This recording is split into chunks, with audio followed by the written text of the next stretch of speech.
ગુજરાતનો કોઈ પણ ખૂણો હોય હવે જાણે કોઈ કાયદાનો કોઈને ડર રહ્યો નથી, ત્યારે મહીસાગર જિલ્લાના વીરપુર તાલુકાના ડીભારી ગામે અસામાજિક તત્વોનો આતંક જોવા મળી આવ્યો છે। જિલ્લામાં દિવસે અને દિવસે અસામાજિક તત્વોનો આતંક વધી રહ્યો છે, ત્યારે વીરપુર તાલુકાના ડીભારી ગામે અસામાજિક તત્વો દ્વારા એક દુકાનમાં સામાન બાબતે બોલાચાલીમાં જીવલેણ હુમલો કરવામાં આવ્યો હતો। ત્યારે આ હુમલામાં બે બાળક સહિત દુકાનદારને માર મારવામાં આવ્યો હતો। ત્યારે અસામાજિક તત્વો વીરપુર તાલુકાના જ હોવાનું પ્રાથમિક તબક્કે અનુમાન લગાવવામાં આવ્યું છે। તો આ ઘટનામાં 10 થી 12 જેટલા અસામાજિક તત્વો એ હાથમાં જીવલેણ હથિયારો સાથે ઘસી આવવાની પ્રાથમિક માહિતી સામે આવી છે। ત્યારે હુમલા બાદ બૂમ તથા તમામ અસામાજિક તત્વો ભાંસી છૂટ્યા હતા। તો આ હુમલામાં બે બાળકો તેમજ દુકાનદારને ઈજાઓ થતા ત્રણેયને સારવાર અર્થે તમામને વીરપુર તાલુકામાં આવેલ સરકારી હોસ્પિટલ ખાતે ખસેડવામાં આવ્યા હતા। તો આ સમગ્ર મામલે વીરપુર તાલુકા પોલીસને જાણ કરવામાં આવતા પોલીસ કાફલો ઘટના સ્થળે દોડી આવ્યો હતો અને સમગ્ર મામલે તપાસ હાથ ધરી હતી। આજે 7 વાગ્યાની આસપાસ 7 થી 8 જણા દુકાન પર આવેલા, થોડો ઘણો સામાન લીધો અને પૈસા બાબતે આ લોકોએ પૈસા ના આપ્યા એ બાબતે થોડી બોલાચાલી થઈ। બોલાચાલી થયા પછી મેં જતું કર્યું અને આ લોકોને સમજાઈ પટાઈને પાછા મોકલ્યા। પછી અંદાજે કલાક પછી હું જમી પરવાર્યો, ત્યાર પછી આ લોકો 1 કલાક પછી પાછા મારા ઘરે આવ્યા।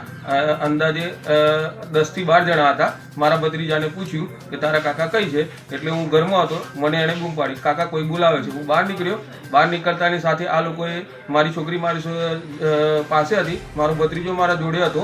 હવે આ લોકોએ મારી છોકરી પર મારી છોકરીને લાફો માર્યો, મારા ભત્રીજાને માર માર્યો। મેં એનો વિરોધ કરતા આ લોકો મારા પર લાકડીઓ લઈને તૂટી પડ્યા। આ બાબતની બૂમાબૂમ થઈ એટલે મારા ઘરના આજુબાજુવાળા બધા સજાગ થઈ ગયા। આ લોકોએ બૂમ બરાબર કરે એટલે આ લોકો ભાગી નીકળ્યા। આ વિશેની જાણ અમે પોલીસ સ્ટેશને કરી, પોલીસની ગાડી આવી, અમે લોકો વીરપુર ગયા। વીરપુર ગંગાબેનમાં પ્રાથમિક સારવાર લીધી। પ્રાથમિક સારવાર લઈ અમે વીરપુર પોલીસ સ્ટેશને ગયા। આ બાબતની જાણ અને ફરિયાદ અમે વીરપુર પોલીસ સ્ટેશને નોંધાવેલ છે। અંદાજિત કેટલા માણસો હતા? અંદાજિત 12 થી 13 જણા હતા। કયા અનુસંધાને તમને માર માર્યો? મને ખાલી પૈસા કેમ માગ્યા એમ, અને પૈસા બાબતે જ આ લોકોએ મગજમાર કરી અને એ બાબત પૂરી થઈ ગઈ પછી આ લોકો રાત્રે મારા ઘર પર હુમલો કર્યો। મારી છોકરી, મારા ભત્રીજાને મને માર મારી અને બૂમો થઈ એટલે આ લોકો નાસી છૂટ્યા। ગામ મારા બધા સજાગ થઈ ગયા, ગામ મારો દોડાદોડ કરી એટલે આ લોકો ભાગી છૂટ્યા। ક્યાંના છે હુમલાખોર? આ લોકો વીરપુરના છે। આપનું નામ? મારું નામ સતીશ જોશી, રહેવાસી ડેભારી। સંદીપ દેવાસરી સાથે CN24 ન્યૂઝ, મહીસાગર।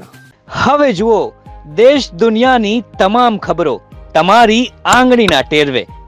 ઉઠાવો મોબાઈલ અને Google Play Store પરથી ડાઉનલોડ કરો અમારી CN24 ન્યૂઝ મોબાઈલ એપ।